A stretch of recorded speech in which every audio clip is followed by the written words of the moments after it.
आज पुणे की शर्मिष्ठा पनौली अपनी घिनौनी भाषा को लेकर चर्चा में है। चर्चा हो रही है उसकी गंदी भाषा और नफरती बयानबाजी पर। चर्चा इस बात की भी हो रही कि उसे इस तरह के काम के लिए उकसाया किसने।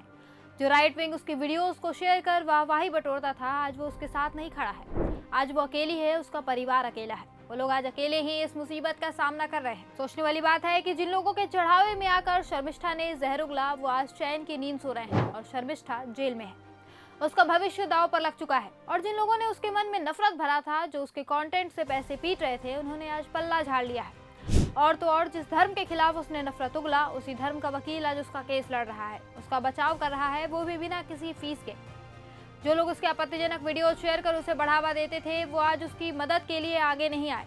दूसरों के कहने पर दूसरों से प्रभावित होकर नफरती कंटेंट बनाने वाले नौजवानों को सोचना चाहिए कि इस तरह का कंटेंट मंत्रियों और सांसदों के बच्चे क्यों नहीं बनाते।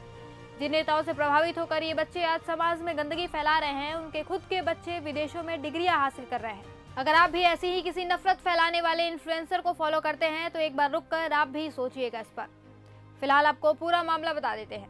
दरअसल ये पूरा विवाद शुरू हुआ है शर्मिष्ठा के 2 वीडियो से। उसने एक वीडियो में उन बॉलीवुड एक्टर्स की आलोचना की थी जिन्होंने ऑपरेशन सिंदूर पर कुछ कहा नहीं। इसके बाद उसने एक और वीडियो डाला जिसमें वो एक पाकिस्तानी यूजर को जवाब दे रही थी। इसमें पूछा गया था कि भारत ने बिना किसी कारण के पाकिस्तान पर गोलीबारी क्यों की। शर्मिष्ठा ने इसके जवाब में पाकिस्तान को तो बुरा भला कहा ही, साथ ही इस्लाम के बारे में भी गलत बात कही। उसने इस्लाम को लेकर घिनौनी भाषा का इस्तेमाल किया। शर्मिष्ठा के इस वीडियो को फिर 14 मई को AIMIM के राष्ट्रीय प्रवक्ता वारिस पठान ने एक्स पर शेयर किया और कहा कि शर्मिष्ठा ने इस्लाम का अपमान किया है और उनकी टिप्पणी सांप्रदायिक विद्वेष को बढ़ावा देती है। उन्होंने केंद्रीय गृह मंत्री को टैग किया और उसकी गिरफ्तारी की मांग की। इसी के बाद मामले ने तूल पकड़ा और सोशल मीडिया पर उसकी गिरफ्तारी की मांग बढ़ने लगी। फिर 15 मई को शर्मिष्ठा ने माफी मांग ली। उसने एक्स पर लिखा, मैं बिना शर्त के माफी मांगती हूँ। मेरे द्वारा व्यक्त किए गए विचार मेरे निजी थे और मेरा इरादा किसी को ठेस पहुँचाने का नहीं था। अगर किसी को चोट पहुंची है तो मैं उसके लिए माफी मांगती हूँ। मैं भविष्य में अपने सार्वजनिक पोस्ट में सावधानी बरतूंगी। इसके बाद 30 मई को कोलकाता पुलिस ने गुरुग्राम में शर्मिष्ठा को ट्रैक किया और उसे गिरफ्तार कर लिया गया। शनिवार को कोलकाता के अलीपुर कोर्ट में पेशी के बाद उसे 13 जून तक न्यायिक हिरासत में भेज दिया गया है। इस बीच अदालत से बाहर निकलते वक्त शर्मिष्ठा ने अपनी गिरफ्तारी को गलत ठहराते हुए लोकतंत्र का हवाला दिया। कहा कि लोकतंत्र में जिस तरह से उत्पीड़न किया जा रहा है, ये लोकतंत्र नहीं है। शर्मिष्ठा के इस बयान के बाद से ही देश में अभिव्यक्ति की आजादी पर बहस छिड़ गई है। जहां भारत का एक तबका उसे बच्ची बता रहा है और कह रहा है कि उसने गलती की तो माफी भी मांग ली है, ऐसे में उसे सजा देने का कोई मतलब नहीं बनता।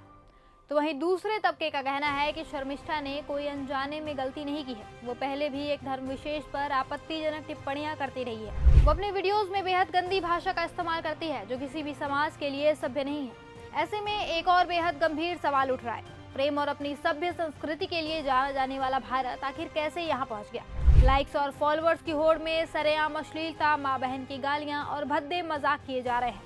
एक दूसरे के धर्म पर जहर उगला जा रहा है और इसमें सबसे आगे कम उम्र के बच्चे हैं। सोचने वाली बात है कि आखिर इन बच्चों के दिमाग में ये नफरत घोल कौन रहा है।